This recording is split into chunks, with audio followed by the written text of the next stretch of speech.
Uwa eva ki odovame. We know Salera. Usanomo. We know Sanori ono wa.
Find out.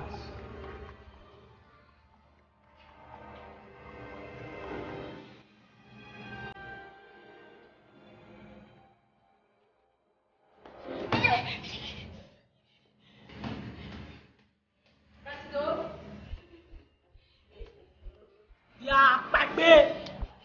Enough for because wow. Presido. Oh, hey, baby, this is your Oh, I'm married. Hey. Oh my, oh my.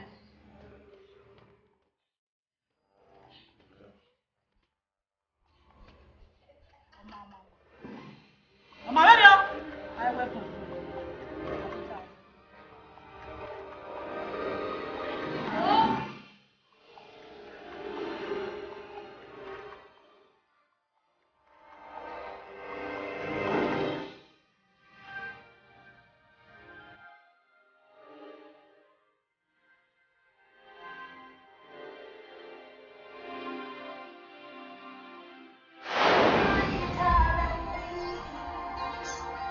That's why I'm lonely forevermore. I want more of you. Baba, why did it? Go here. Go here. Erunya wa agebe. U ka dede mene. Mo ka dede. Ya. Mo jo wana. Mo keke no ka do dede. De na be tell you oni. Owama. Ona na ha do amu ameji. Iyone. Iye mi hia wo. Mo pe ta. Mo pe. Efie kijo fu. Cansou!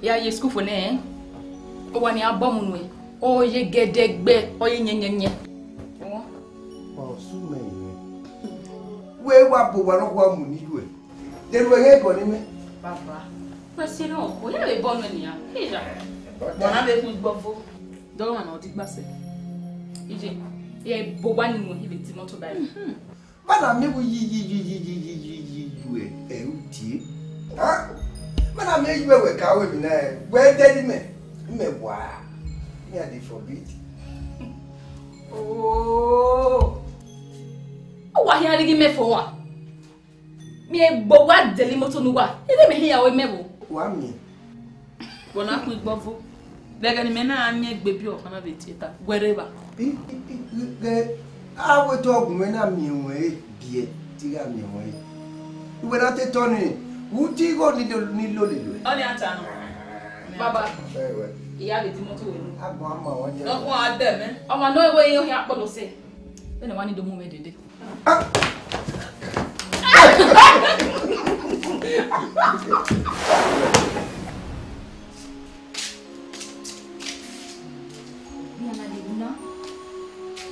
Ije!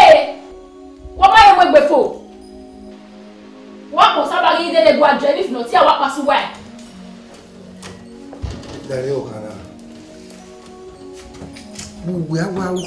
Wa kirikiri na. De kinu wa kirikiri na. Dari o ni. En weruleri na nia. Oye ke fún aye gbe activities ke so with church.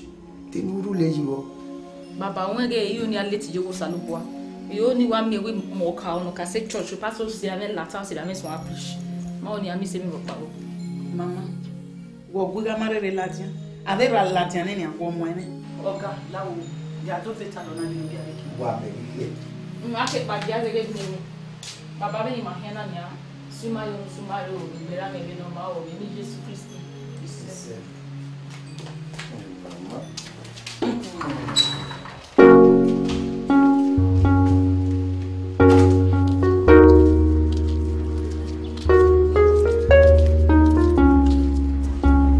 Hey, Sister Caro. Sister Vero. Peace of the Lord. Ako. Wow. Wariye.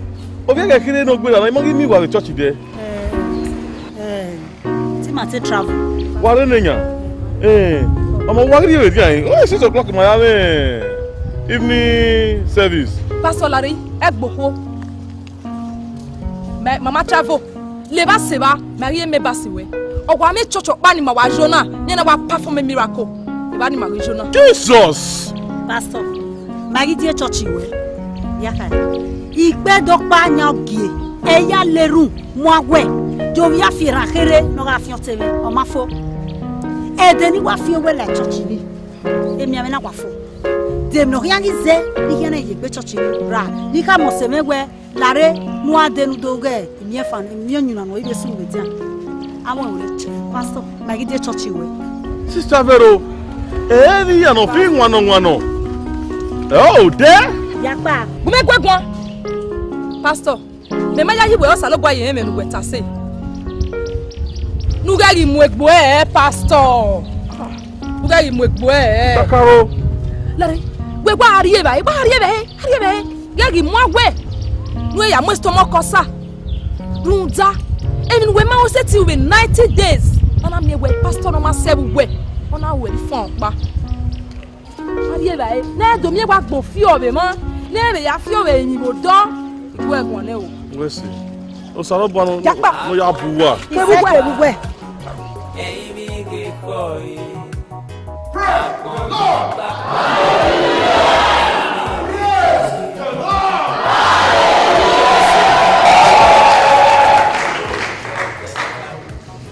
Ẹ̀mẹ̀pín pàtàkì ẹ̀ máa yá ìrù ẹ̀mí ìbẹ̀dẹ̀nẹ̀. Ṣùgbọ́n àìtè ẹ̀mẹ̀pín ní ìrù ẹ̀mí ní àrá sí mú rómẹ̀ láyà rú ó sà tèmi Jésù ní orí ẹ̀dẹ́. Praise the Lord! Maya Santa Ramasiki. Ye mama. Ogbelaka. Igale le we Jesu me o.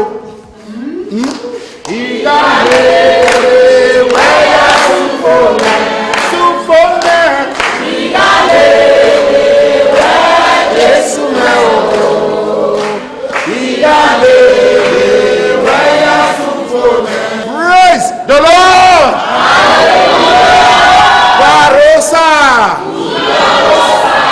Warosa. Wapoboni Jésù. Wapoboni Jésù lórí ẹ̀dẹ̀.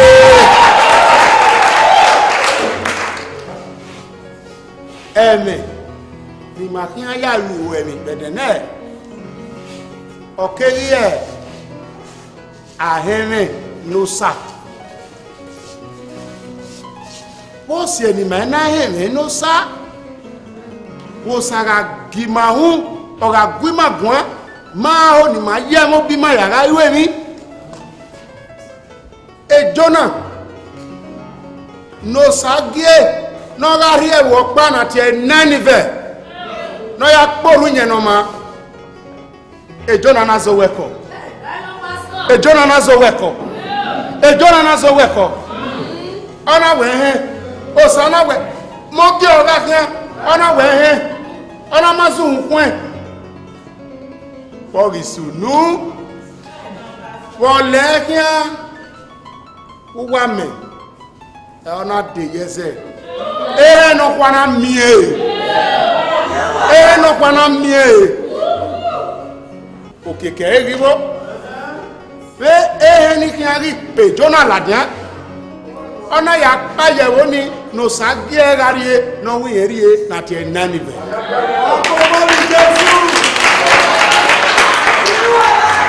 ona rie ma were e mo side fois e no sata ve dagrima to kan amoese wa ya gbise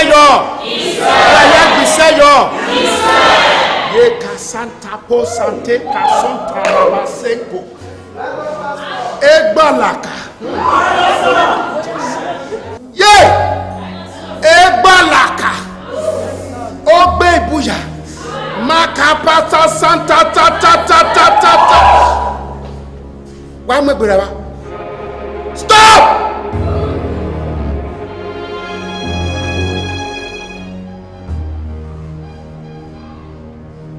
okuna la den we ba den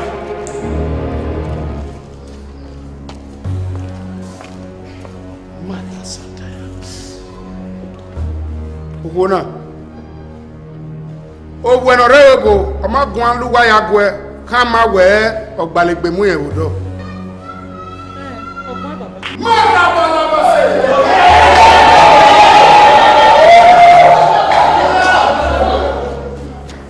va go Papa mo wi ropa. Oya make ko. Ye kama sandaraba agbaloe afanoe agbaloe afanoe hallelujah madam muri owe suto Jesu no biade niga owe ni kama we mi hia ogama Wese baba. we service for Ani ọkọ ni Jésù sẹ́tì kú. Ani ìpìnà pálẹ̀ sẹ́tì kú náà. Ó mi ẹ̀rọ aṣọ́gbọ́ ni. Ọkọ̀ bọ́ lè bá sọ.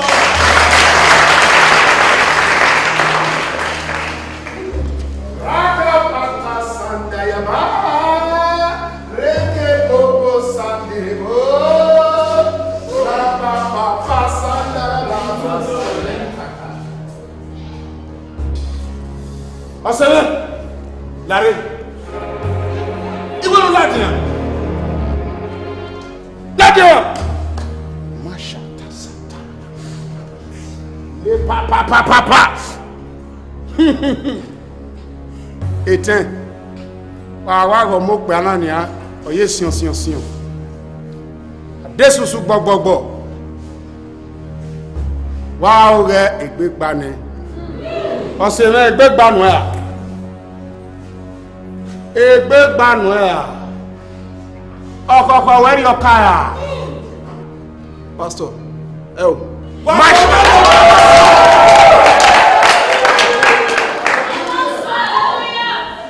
ṣíkẹ́ ma sándara bàbàbàbàbàbàbà ṣíkẹ́ ma sándara Jésù lórí ẹ̀dẹ́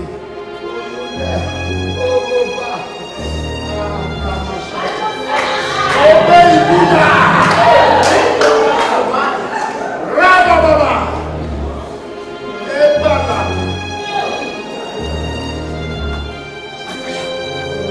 Sister Ladian.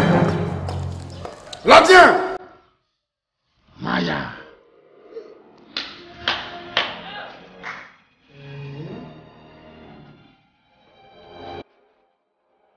Sister. Wo pe ana fi won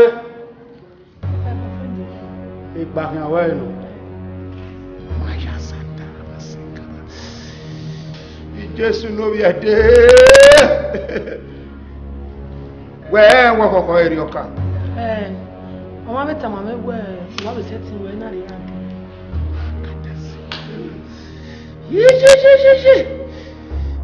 Jema sandaraba senderebo sandaraba santaraba.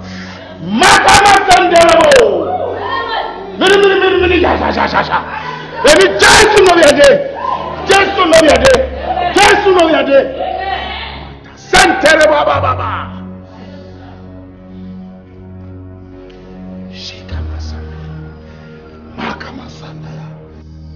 Sister Pagbe. Sister Pagbe.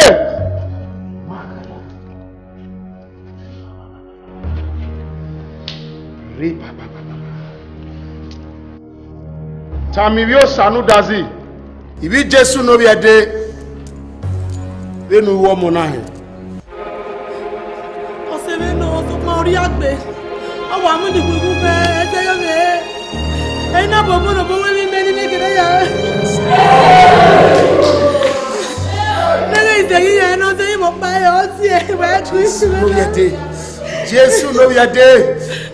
Ifie, oseme. Oseme. Oseme. Ele Jesu no biade. Jesu no biade. Ele Jesu no biade. Ele Jesu no biade. Jesu no biade. Oseme. Le dorene.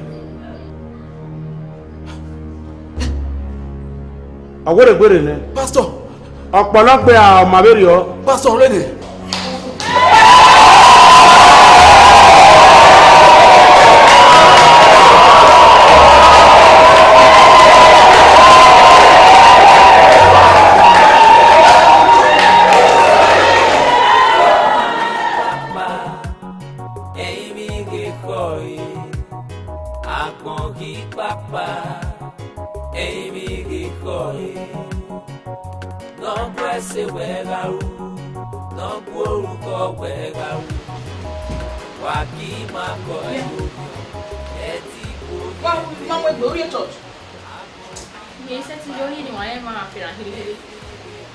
Degenena fina ke ya soya fiana.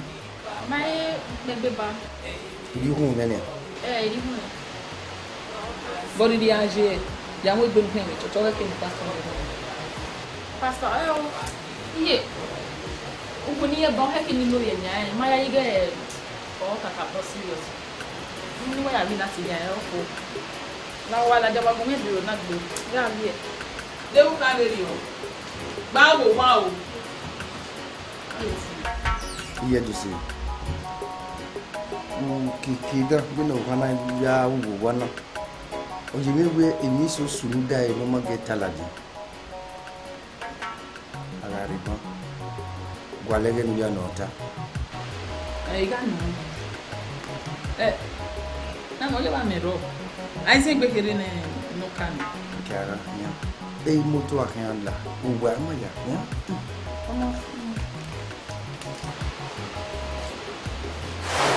Madam, a testing now no. Ukia, kuregina. Doctor, eme o yan ma o. Unye o. Eyo kan gba pe o. O me me doctor tana. Eme e ko. Wasi. Sorry. Madam. When ore na na are ni la uri ari wa si ma no ta o ta ma unda mai we ri ba wa we o you know o go mo bi mo bi ka na ni na come on make you well la FE ni Doctor Wesley. It's all right. O la re wo kan na. Ere nu gbe gba. Wa we na wu na ma wu. O mo gbora. Àwọn mi ponjo. Ọ̀kanà.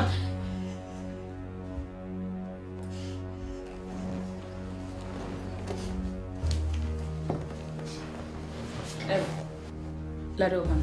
What I know time. Iluareli. Ivoca.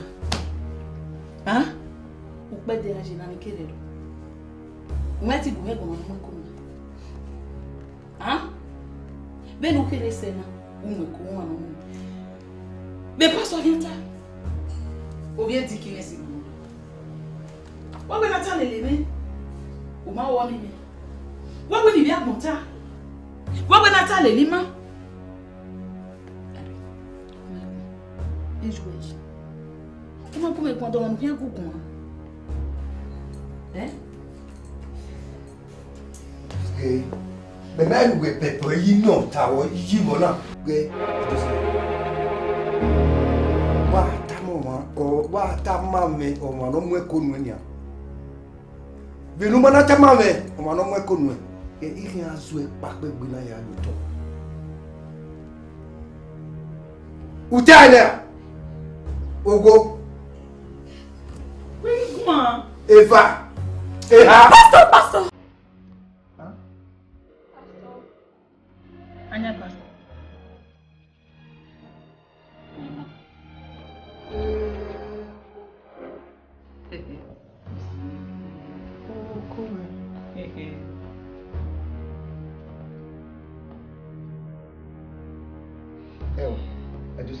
What am I doing? Tamami no here zeni kana boa ngwana metene na ne. Wa tamami ibi pa no we o zeni ni kana boa ngwana. Wa tamami ne. Wu wa le ya pepepe wa le ya ya fo. Mami wa mo we ba. Una we a pastor or hima. Okay ya mo we ba. Imu ya no wa we bi ya pepepe no wa ya musu yere. Ha? Abato mu yaga. Eteni ya gwe mamu waye. Goya sunwe.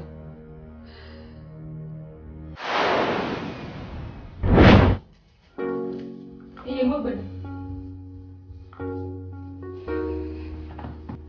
Egbe bo. Ije. Wa mmemme ne baba na. Ne pastor we ndogun ye mamu wa. Oh. Te wa mmemme. Egbe ma fi o ma ni. O ma hi o me tabere. Oma. Wedo. Iye wa eko e. Okay.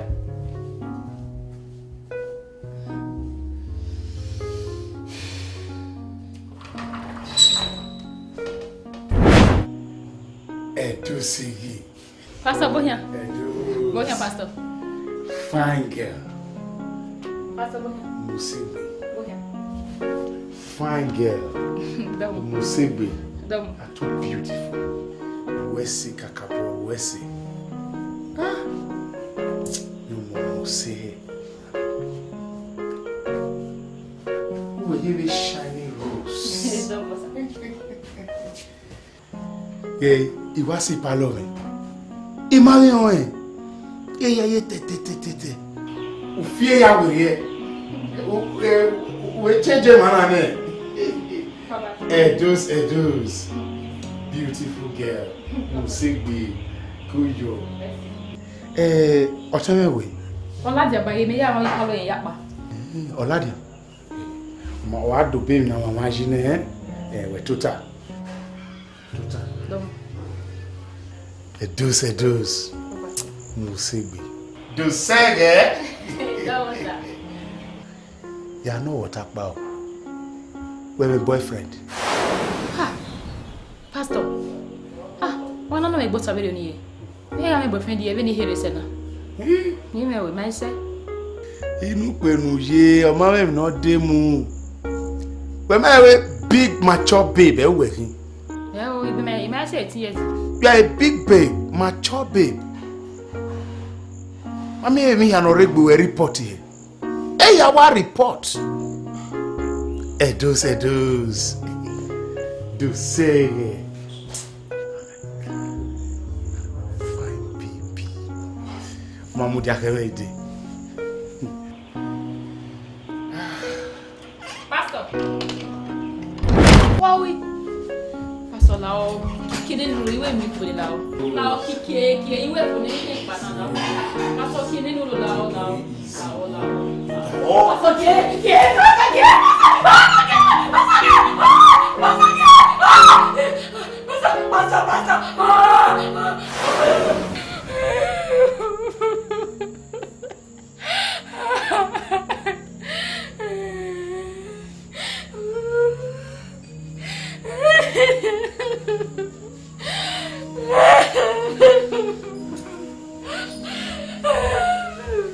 Dossier, onise.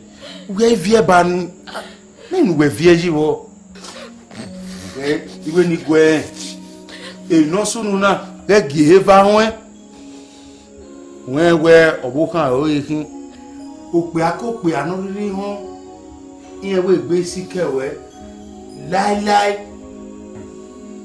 Bele wa se ba wen we a pastor yin. Obi Jesu no bi ede. Owo ro pa no yaji ero. Men we vie bana. Ina ma mi wa gbonde no a.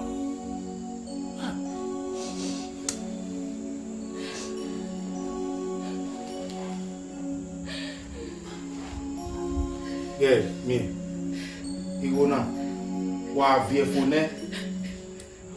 Uya la moto ari wa. Men we vie ba. Yeah, ni come away. 90% of the guests in the church, a girlfriend is there. Yan when we yan na. Ah, guy, a school fees o. Ikwigo na ya degbeji, ekpo, aweto, adoyi. Mo we ni now. We are a type man where we have our pausun. If you how anyway. After all, you are a very good girl. You are a nice girl. Don't have very time. Oh, that will be you. Babo knowledge. Mama, the deaconess. Just know we are the. Now, what do both What's no? Oh, Larry. What was it? Why you were from Torino? Huh? What was setting with Web Torino? Oh, that was nowhere. We will kill you. Just know we are dead. We have a way wahala. Deaconess, you are to be building. Muda, they are to be building. Imagine your pan or do ya van or your van or river now. Then I got quagga. Ha! Just know we are dead. Why we can make a wahala? Hey, you don't know. Omu pe ero bu ke omu yaga na mwekone. E una ye to time na, una mi mu yagu me gwa be no bi mi. O come. Jesu no be ede. Be na ko mi yi. Madam, iri ogo no ese o. Iri ogo no ese. De wu gwa lo ya na egbo e. Be nu ya mu bi e kuna la wa gbe bi na gbe nu akia. Egbe ma ro. Be na ko mi. Apo me se de ru egbe yi. O ye mi mu yagu a. Adere kwe muwe ekwe wa mu menu. We ni me ya gwa lo ona no si kosalo bo se magbona ni me ya tiere gwe me ya te do tiere. Imele tu ho wo a. O ye mi nu ya me kon mo me ya ga mo ko ne. Anyway na. Eje la wo wo. O ye mi nu. Jesu no be ede. Jesu no be ede. Jesu no be ede. Father, deaconess. Jesu no be ede. Jesu no be ede. Jesu no be ede. Jesu no be ede. Jesu no be ede. Ije. O come. Mo ba mo bo na mi we. Egbe na wo na eni re. Deaconess. Benu awo ile we ko do we. Uzi en we ko do we nu awe kiye ke ko ni. Berio ya mi o mbebu na. Igbe egbe bu we te. Ije. Wọ́n mi ta. Jesu no be ede. Ina ko yen. Ye ko tie be bo we. Do amujo boyo me gbe. Jesu no be ede. Be na ko wahala e. Emi ke koi. Akon ki papa. Emi ke koi. Oteren. Domo. La. Otima oguma gwan ni afe onosun. La. Ka ko me Dama we se be yo hawe emulesu mula eoji ma ladina gbẹ̀gbẹ̀rẹ̀ do tí èmi jẹun wà lóyún yá yọ̀mú dó ní ká dùn ọ̀gá orí gbẹ̀ pásítọ̀ mú yàrá wíìlì o ẹ̀kọ́ hallelujah ẹ̀kọ́ nínú làwọn. Ọ̀tẹ̀rẹ̀ làwòwò ayẹwo olùdarí ọ̀sùn nẹ̀yìn náà ẹ̀yọ̀ wíìlì ọ̀ òdènàrà ìlàrẹ̀ òdà ọ̀ màrìbà nùlàwòwò bàbá. Matobe wenu giver magire nani ani mwado nubojo opera we dawe yemi we tafu we pe o yo ke atalabia omu pe aro ubi no ba pe yo we be nu gboge bafo wa do mi go yo un wari ariwa wari rere lawo we rere na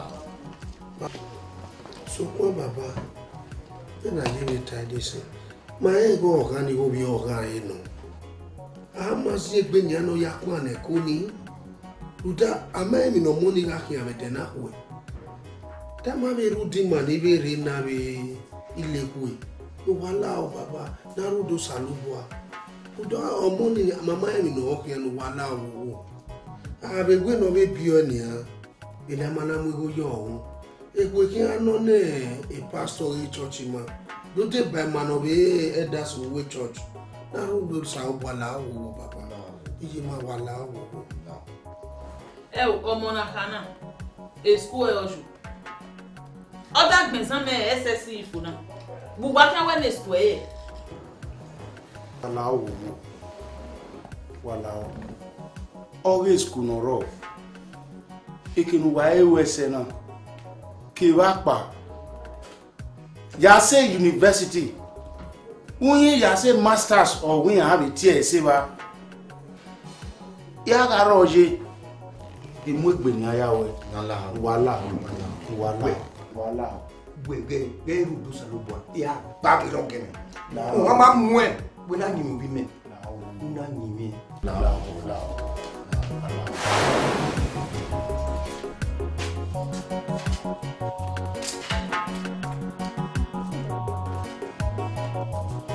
Brother Ben! Brother Ben! Yeah, Lowa.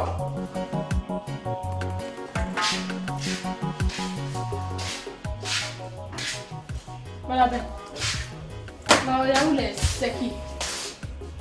I'm not for me. I'm not even now. I'm going to make Yarule Seki. Alright. Take care. No. Oh.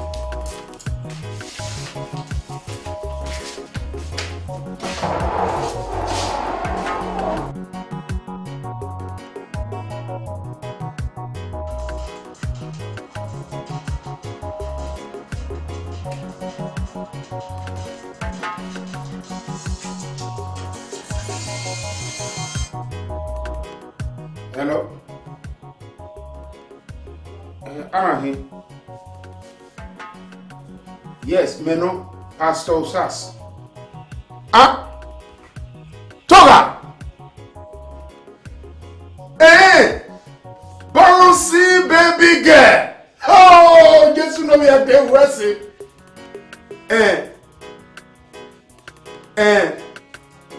Just put on me.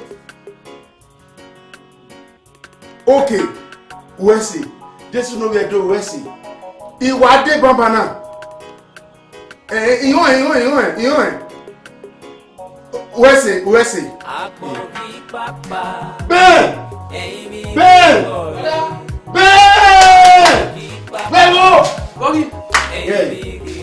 Ìyẹn gbọ́dọ̀ gùn mẹ́gbọ̀n wú fi ẹ̀nà wẹ̀ ọ̀wọ̀ kan mẹ́ bí ẹ bàbá náà.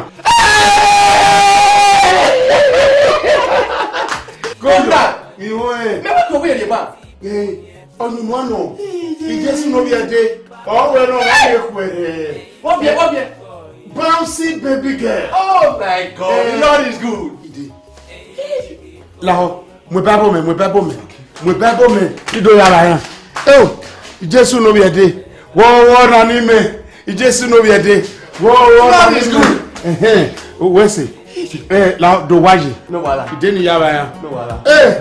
Jesus no yet to Westy. The Lord is good. Westy. Any way up here. I want to wait here. The Lord is good. Pastor. Pastor Mubele. Pastor Mubele. Pastor. Man of God. Hey. Pastor. Pastor. What's it? Pastor. What's on way? Tem ma parie bae. Ona bate. Eo. Ça c'est la hope moi. Jésus no yede. Amen. Abese nada. Mama, wa mu dia kere. Pastor la fait qui est. Ça c'est quoi ça? Ça c'est quoi? Et pasteur Ariba. Et pasteur Ariba na hope. Ça c'est la hope. Ça c'est la hope. Eo c'est.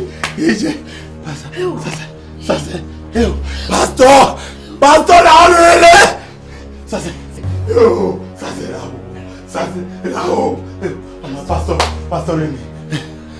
Pourquoi ouais le toi? Là. Et Jésus no bi edera setin we. Ọmọ náà èso ọmọ ẹgbà.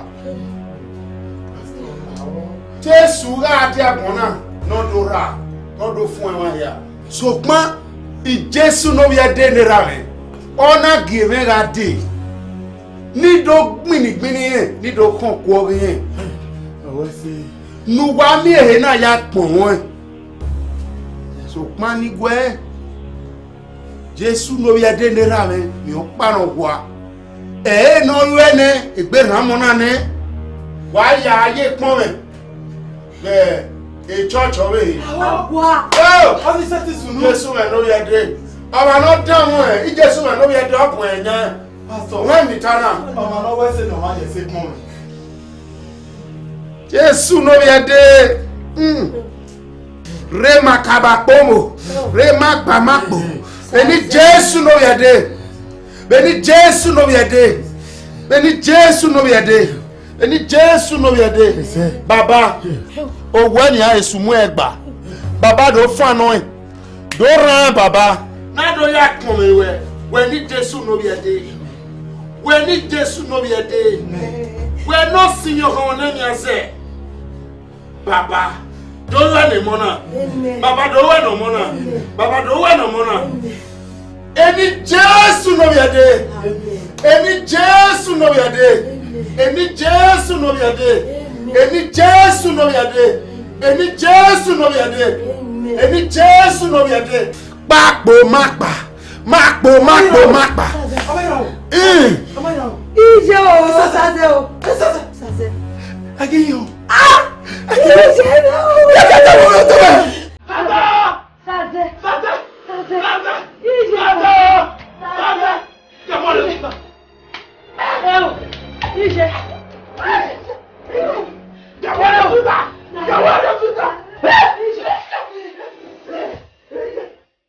Jésus nous vient dit.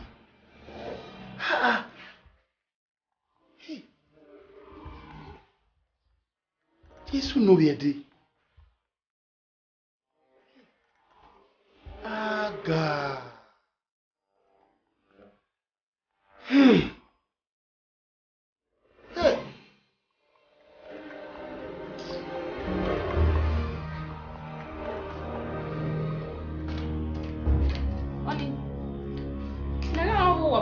Ulele meso ne ruhaba ni hi. Ituta ukano. Obi otien no tuta kian. Gbe mara. O ma wo baba na. Jesus. Ewo me o. Yo gbe awa wo. Wa wo me. Se gbe matera ya. Matera o padi wa no. Ah. Yo so ye o hani. Hi. Be wo me o. We. O salo gba no tu mo yiri obe yare mi ebiri. Ni ori ere, ni ori to bo lori. E na be gbegbo egbo ma, e ma be gbegbe wa ba. Ni aru le mo mo no mo wo wa. Oni lari.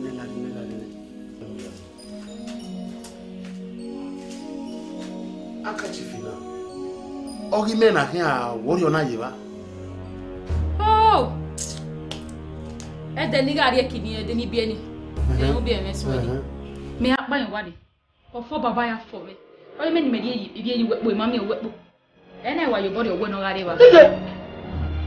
Ha? Ba ku nu na. Ah, o merioni na zo lejo. Ito be jana. Ito ko ya na wo baba me ni je ba. Na. Ona fian gbe. Agian bibi e no. Imaho uwe gbe wa be mi ku wona. Na edo mi o gbere gbedo ko tosun iya yu we mi ya fe no le legian aba wese mi ma ro wa ibi e kipe ano ma en ko iyun ibi e kipo ni ma en pe a iyun ara mi dede kekebe di oma mi ma ro baba igbe do le gbe fi o ba ko boyo o ma kekere o emi o pa ni ya ita ma o eni ya e bible na akashi finofo ani ri enu e o ari e yu e o akin ari e yin ku kin alu e ko alobe no fo ari e yu e won ya we se baba ruda pe nu mana we we ri o kun ni oni ori ya iya wa ya mu ele kwakwan amukun mele eke nu mu eyi awon no ame gbon yi se han pa baba o ma ya wa kin Ite do be yo. Iwo ni se ahian nu ahian. Te de yo.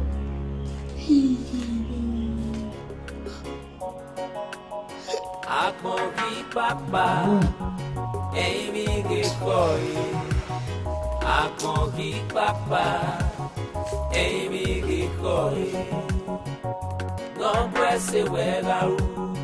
No poru ko wega u. Wa ki ma ko yo yo. Eti boniete. Ani. Ito ni go ego. Wona ni. Ona we be na mami na we ibiene. Ito ni do le gbe aris. Wo nu do le gbe aris ku.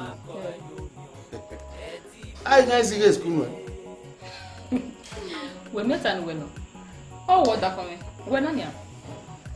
De nya ni nya ma bibio e no pe oni we mo ti nya oro anu mo no nya ma de ba Oni we na gwa be na nai no go and just ado gwa with him if no you know if we ya fe wo we ya appreciation she na we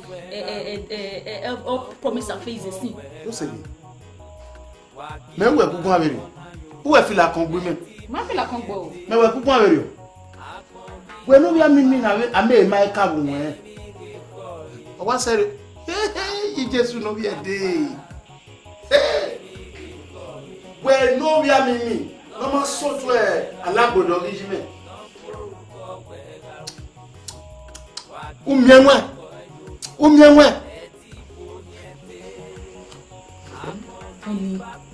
even now we tahede na wo be ya he ogezo Oni we kama ile go na ya wo pogo so wo biri o oye school o ma yo iyo ba we iwo lo kan mi o sale na abi ene keke ni mi abi e be gena na bo a ma pe wana ya lo bi e Oni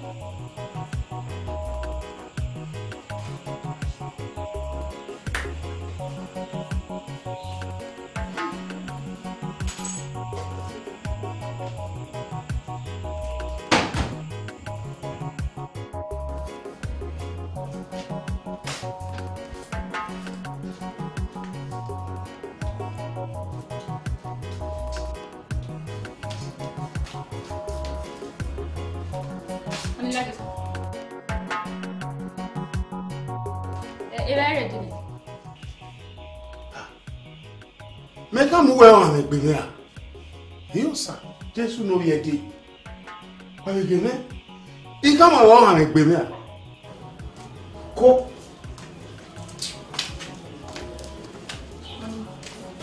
Why sunu na Na kota no de o maka verie vai. O we na o verie vai. Oni la wo bu la o. Oga ba o school ni ha ma no de no na we yo ni do le gbe ari school. Oga nu mo bada fun me la wo. Igi hia ijo. La wo da fun la wo. Emi wa gwa lo bo we magbere. Nuku mi a ugo ekun wodo so moto. Ngo mi a ko no ro wodo no gogo. Imo ni do aho iyo. Da fun me la wo la. O school ni we wa so do a ijo. O ma gbagbe. Wem nuki. O ma ohun atosi. Okay. Ohun atosi. Ohun dano pe abe. Ami we ko beru ya la wana. O si didien e o ro. Ala o da o ero. De wa no manu e. Ku we ke ba ma mi enu bieni. Wa re mi we nu e woru wa mari mi lo pari wa na ma we. Emi nu egwe ogwe wa na wo e nu wa mu awwa dakene amuwa na bi won ni ta ani me no ye do segi mama la wa mama kwiro mama the deaconess Jesu no be ade gwero. Pastor, we say pastor. E o ran white la diana. O mete wa mu gbe na, mete pa ne. So pan uwe waso ni mase. E o na wa ni. Ai ya so boyo. Awo e ko mejo. Iya. O ye le do shatuwa. Awo onya manya ba Mama. Oye beti gwa e mana ri ba ere. Mama, kaverio. Wage agana ya so boyo. Omo obie. Mama. Mama dunta. Iyo, enani azo do. The mama. The great deaconess.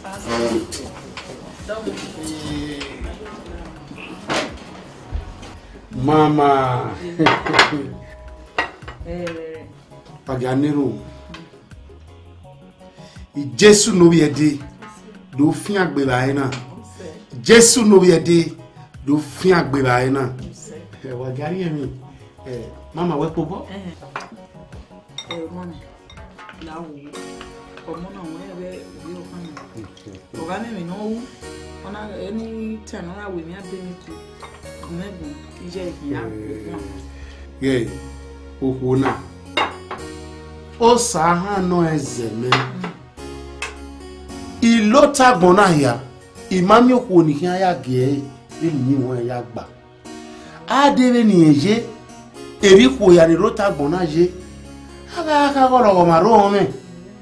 Ama wa wese. Wa wese. La re ni. Ogono ke ko da fun wo ari ni. Oni me mi fere ni mani ko ya to gbe maji. Ari ogono da fun. Mo. Come sei? Se non corre. Gari bene. Go say. Iwe no twegwe. Wa ka me eda inye kekere eda okoro. Bia ha me ya no so no wa ha me ya. E ha me ya we ya to wa wo ne ya le ba buwe.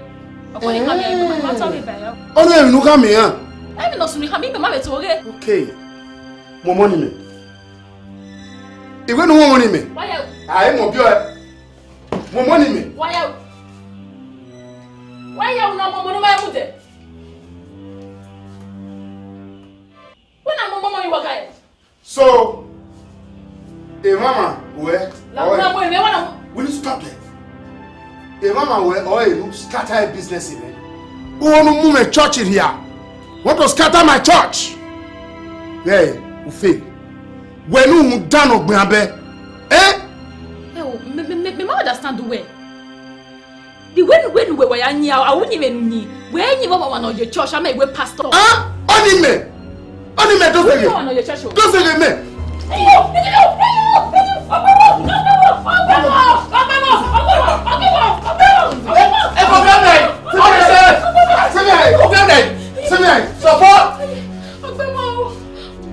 O are mi we no pa yo wanare edele na o wa fun se puru we o wana igwa atu we la boya ha Walking, what's new? Oh my God. Iwafo. Huh? If church may not take me like 2,000. And I may wear Arhun Wevakeka. Eoga church bena. O send via Gona go and wait and no go. But me miracle is sununia. Eyatinokwa. 310 naira. I am mere free bena. 310 naira. Oma. Ya go regbe baba no ri etime. Eti ogbon. No fian ba gan bibi. Emi ke mi no ri agbe me e. Igawe. Awa. What's new?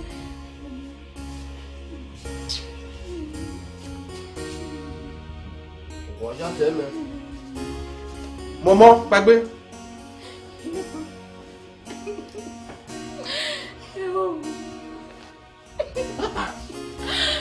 Ẹ ti yẹn làwàlà wọ́n sùnú náà wọ́n sùnú. Ọ̀nà ayé sọ bí ẹ. Ó ti mi nà yà á wẹ̀ gẹ̀gẹ̀ sùn mẹ́ẹ̀dì understand ẹ o. Ebe náà di ló wà.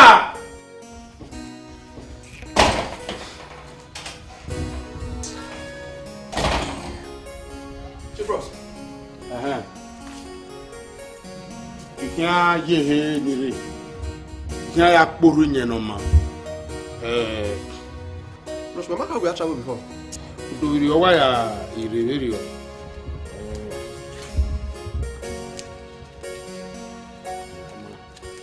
We dona yi, o fe ko enu aya tete o. Enu wa fun e o pa mo. Bros, a church wo. If I did the wedding. Ore edenide.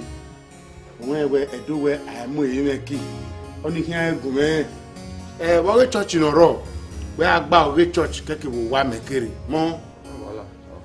Òkè kà mọ̀ ọ̀kan. Ọ̀nì ọwọ́ kan mẹ́ ní kàmá ẹ̀ gẹ̀ẹ́ bọ́gọ̀ mẹ́bẹ́ nọ̀rọ̀ mọ̀ rí o ò bọ̀ mẹ́fẹ́ fana ìyà kìíyàn nyá gẹ̀ẹ́ ẹ̀yọ̀ sọ́lọ̀. Ọmọ ọ̀kẹ́ bìárẹ̀ ọ̀kẹ́ bìárẹ̀. Take care.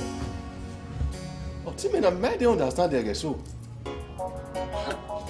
Akọ̀bí pápá, ẹ̀mí kíkọ́ yìí. Akọ̀bí pápá, ẹ̀mí kíkọ́ yìí. Lọ́pẹ́ sí wẹ́ẹ́bà wù. Arúgbó. Orúkọ wẹ́ẹ́bà wù. Ọ̀rọ̀ pariwo wa náà bàbá owó rè. Sáwé ló pè á. Pastor. Pastor no be so. Ó sáwé ló pè á. Ageleka we keka ama na fi border repairer. Erio, we wo ma gba we rio ni ha. Enu we ta ni. We nwina ni ma nwina na, nwini Jesu no bi ede. Nwina no ri gi ma ma wu. E baba wo. Je baba no baba. E baba ni Oh, guy no be me no nyama. Ogune. O sawe. Dodon wa ya gbe la o. Gun egun se. E baba iwu he yi. E baba ese no wo a. E baba me ti wu ni a. Ona ri ma wu we ma wo wu. E ma vona. E pastor ya ni ke no we mi na. E ya re ya do ri you no he. Heu. Aga. Wọ́n yà sunu ẹ̀ yìí.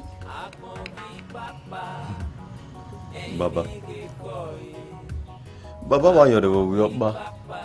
Ọwọ́ rẹ̀ sí ìyàn nípa nìkan. Àgbẹ̀yà náà rọ̀ dẹ̀nà.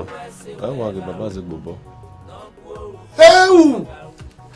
Ìgbà wù. Heu ti fò. Ti wá fò. Ọ̀sẹ̀ mi. Bẹ́ẹ̀ ni wàá gun ẹ̀gún ọ̀nà. Ìchọ́ọ̀chì mi ọwọ́ pè fún. Ẹ̀wọ̀n ni Rọ́ọ̀mù yìí sì gbé. Èmi náà ní bàbá mi nù ẹ̀wọ̀n. Ọwọ́ kan mẹ́ni ní wo bí nọrí ya ọwọ́ kan mẹ́ni kún. Ẹ ọ yára káàtì fìfẹ́ kẹ́nàrí ẹ̀ yìí. Wọ́n ewé bàbá wẹ ateri eyin abe yo be yo ona wali yekeme ona ari e beni mana e o gena ven eye na Iye gbowo e. Eye na e wa ye na Kwetine. Ania Bera me wo. Tí me ya ye school me majo. Le baba ọmọ òkè má ase eko wo. beni ma wo yi. Eni ya ni ra me ya fe wo wu. Ebo na gbe aga fu me. Ebo. Da mo mi ni ra me. Oye betu mia. Ega nunu nare. Ajuwa. Adun hu. Awe mi ki mo we na. Èmi ò parọ́ nípa ẹni mi máa ẹ. Ayé gbẹ̀gẹ̀lé náà ó ní rí máa wẹ̀ You understand? Rẹ̀ o ayo nuri ni o so pa iwon agbon wa ya fanase. Igo. Wo igo. I closer country me mo ade ma. Me le pa ya win ahe. Abe mano be ge no abe seto be yani abe ko ni mai ope a abe ope ni mai be ko na ge abe da de mi ana o de ni mai wo O tale bone sisi ni goro na don gala wan ni ri rumu no aso na ba so ne we si aso ya mi abe boss ni o sawe no pe a Jesu no bi e de we se o.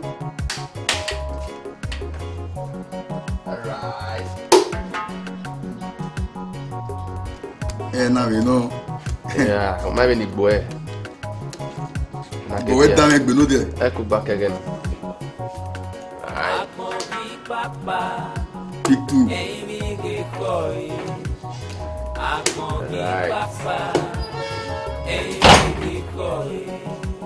Last card.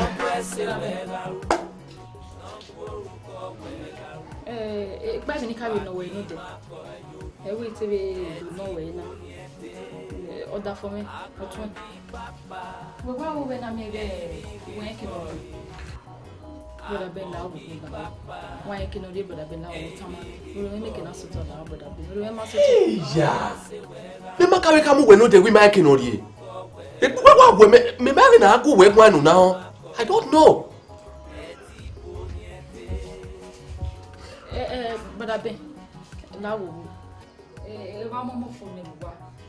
Ami na wa gwana na egbe ya waton. Mo me ni be kaje egbe ya to ma re du hun ya me no je. But be na wo you go no re ahin. Du hun ya kaje o de be ya kaje o. Me me no wota pa. Me mu na. We no we ai barazi me shall se me. Okay. Du we na ga ko si le nu be ti egbu we. Ama keke nu eke na wari. Abi na wa ke pa iware ni ogbo wo kan me irie o ama ke no ka ma we opa ne ni a we na go every go o ko tu we no jo o wa filu pe ge pa na we be ri o yo o ko tu no jo mini what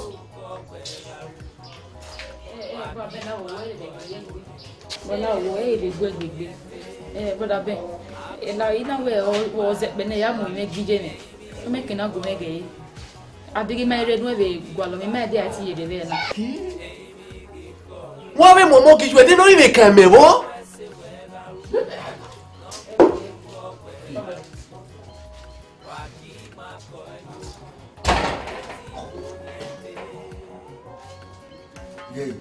Then when what and one. Oh man. Bono ru kwa. Enu ho tun to awe paka me yana. O ke pastor. Ata me wono re mi no fi mi no ba. E mo gwa yo pa ma yo re bi. Akogi papa. Emi ke koi. Akogi papa. Emi ke koi. Pardon. Osewe. Jesu no we de guero. Oyo, we pastor. Pastor. La den we you wa vile da yaku you no. What yaka? Wosunu? We ya palo ku ga. Wosunu okay. Osa wewu. We you no. A letter.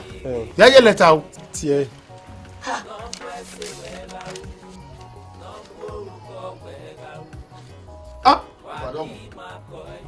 Èmi ló yé mẹ́ o, wá wẹ̀ kó wá sí ní wọ́n yé mẹ́. Ọ̀bẹ ẹ̀yìn bá wa gbọ́n kí wá lè wọ́n mi ẹ̀yà báyìí. Ẹ̀wọ̀n náà Nàìjíríà náà rẹ̀. Bẹ́ẹ̀ni mẹ́ wọ́n wẹ̀ wá tí ebe náà. Mẹ́rú ródẹ̀ náà yẹ kó. Yáyà dé etíkẹ̀tì wé bí sàmì. Ẹ̀rọ yẹ wọ́n. Ìwà fò! Ije! Igo me fò! Anya! Ije! Bíra gbé mi! Ó sàwé gbé mọ́! Ije mi!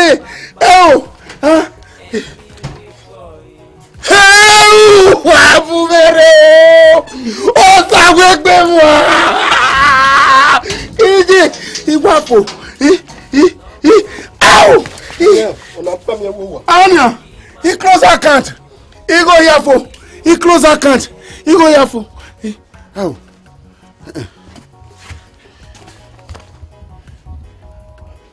You mean I'm not here?